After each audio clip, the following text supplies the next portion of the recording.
bordel de merde. Putain. Pourquoi je me suis enrôlé dans un Fantasia?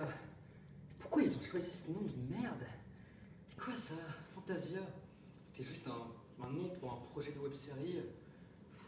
Ils auraient pu choisir Justice League ou Avengers, c'était vachement plus stylé. Je connais les enjeux, mais j'espère que ma famille ne sera pas impactée. Parce que si j'échouais, je sais pas ce que je ferais.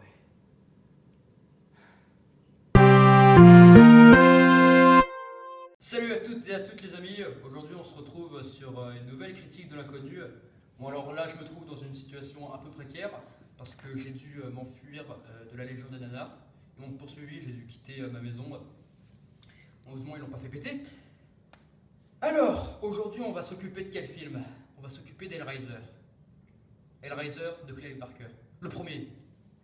Alors qu'est-ce que Hellraiser? C'est un film sorti en 1987. Ça raconte l'histoire de Frank Cotton, un connard sans nom, qui entre en possession avec une boîte mystérieuse.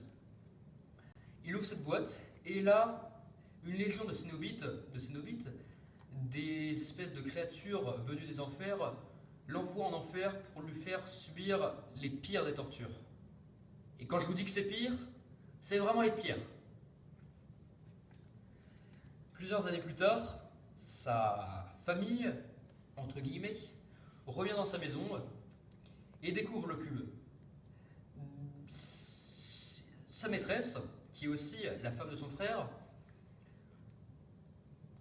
découvre Frank, qui a réussi à s'enfuir des enfers, sauf qu'elle doit tout faire pour le ramener en vie. Voilà un petit peu le synopsis du film. L'un des points forts du film, ça réside surtout dans tout le côté gore du film et dans l'utilisation des cénobites. Cénobites qui sont clairement les pires créatures du monde. T'as pas envie de les rencontrer. Si tu ouvres la boîte, ils t'envoient en enfer et ils vont te faire les choses les plus horribles que tu as pu voir de toute ta vie. Vraiment. Un autre point fort, c'est que le film se concentre sur la relation érotico-romantique entre Julia et Frank. Frank qui est un macabé, qui est mort, qui n'a plus de chair sur le corps, et Julia qui doit kidnapper des hommes pour donner un petit peu en offrande à Frank, pour qu'il récupère sa forme humaine. On nous montre aussi dans le film une relation très très peu conventionnelle entre une humaine et un mort-vivant. Plusieurs moments du film se concentrent sur leur scène de sexe. Heureusement, Frank est humain quand ils sont en train de faire l'amour. Sauf que c'est assez hardcore. Les scènes de sexe aussi, elles servent pas. Elles ne servent à rien dans l'histoire du film. Et c'est un problème pour le film. C'est que on n'a pas besoin de ces scènes pour comprendre l'histoire et comprendre les enjeux du film. Elles servent surtout à attiser l'excitation du public masculin qui ira voir ce film.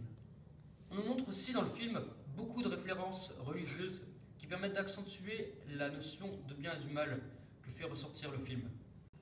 Le bien étant représenté par Kirsty, la fille de Julia, et Frank, l'homme mort, le mort vivant. Le mec que t'as pas envie de rencontrer au bout de la rue. Et j'espère qu'il est pas derrière, parce que là je vais vraiment flipper. Le film arrive quand même à surprendre, surtout au moment où on découvre que Kirsty fait un pacte avec Pinhead, qui est le chef des Cénobites, le grand Cénobite, un petit peu le seigneur des enfers. Elle fait ce pacte pour redonner Frank aux Cénobites, qu'il retourne en enfer d'où il s'était échappé. Et comme Kirsty a ouvert aussi la boîte, Pinhead cherchera aussi à l'envoyer en enfer. Mais grâce à sa malignité, elle a réussi à refermer le cube et à tuer tous les Cénobites qui étaient encore dans sa maison. Par contre, le film, il a pas mal de défauts, comme le jeu des acteurs, certes, toutes les scènes de sexe, et quelquefois 2-3 faux raccords qui sont très remarquables.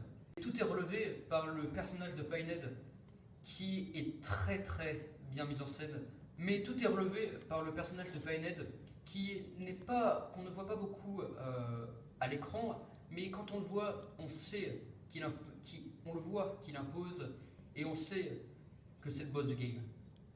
Donc pour résumer, c'est un excellent film d'horreur, de gore, et il a aussi créé un nouveau genre, le torture porn, qui a été démocratisé par la série de films de Saw ou les Hostels. Donc je recommande beaucoup ce film avec une note de 8,5 sur 10 si vous êtes amateur d'hémoglobine et des années 80. Merde, j'ai plus de batterie. Comment je vais faire pour contacter le chef? Putain, plus de batterie dans le bunker, plus de batterie sur mon transpondeur. Merde. C'est bon chef, on l'a retrouvé.